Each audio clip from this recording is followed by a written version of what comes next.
କିଛି ଦିନର ବ୍ୟବଧାନ ପରେ ପୁଣି ଜିଆଇଆଇଟିରେ ଘଟିଛି ଛାତ୍ର ଆତ୍ମହତ୍ୟା। ରାୟଗଡ଼ା ଜିଲ୍ଲା ଗୁଣପୁର ଗାନ୍ଧୀ ଯାନ୍ତ୍ରିକ ବିଶ୍ୱବିଦ୍ୟାଳୟର ପଠାଣି ସାମନ୍ତ ହଷ୍ଟେଲରେ ଜଣେ ଛାତ୍ର ଆତ୍ମହତ୍ୟା କରିଥିବା ଅଭିଯୋଗ ହୋଇଛି। NC7 hostel block number 12 DR number 2 ରୁମ୍ରେ ଛାତ୍ର ଜଣକ ରହୁଥିଲେ। ସିଲିଂ ଫ୍ୟାନ୍ରେ ଝୁଲି ରହିଛି ଛାତ୍ରର ମୃତଦେହ। ମୃତ ଛାତ୍ର ଜଣକ ବାଲେଶ୍ୱର ଜିଲ୍ଲା ସର ଅଞ୍ଚଳର ହିମାଂଶୁ ହତା ବୋଲି ଜଣାପଡ଼ିଛି।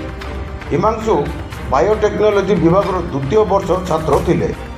ଖବର ପାଇ ଘଟଣାସ୍ଥଳରେ ଗୁଣପୁର ପୋଲିସ ପହଞ୍ଚି ତଦନ୍ତ ପ୍ରକ୍ରିୟା ଆରମ୍ଭ କରିଛନ୍ତି। ପୋଲିସ ପ୍ରାଥମିକ ତଦନ୍ତରୁ ପ୍ରେମଜନିତ ଆତ୍ମହତ୍ୟା ନେଇ ସନ୍ଦେହ ପ୍ରକାଶ କରୁଛି। ସାଇଣ୍ଟିଫିକ୍ ଟିମ୍ର ସହାୟତା ଲୋଡ଼ିଛି ଗୁଣପୁର ପୋଲିସ। ସଂଗୃହୀତ ତଥ୍ୟ ତର୍ଜମା ପରେ ପ୍ରକୃତ ସତ୍ୟ ଜଣାପଡ଼ିବ ବୋଲି ଗୁଣପୁର ପୋଲିସ କହିଛି।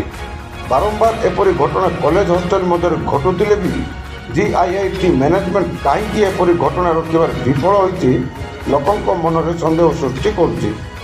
ରାୟଗଡ଼ା ଜିଲ୍ଲା ପ୍ରତିନିଧି ସତ୍ୟନାରାୟଣ ଦଳେଇଙ୍କ ରିପୋର୍ଟ, G9 ଓଡ଼ିଆ।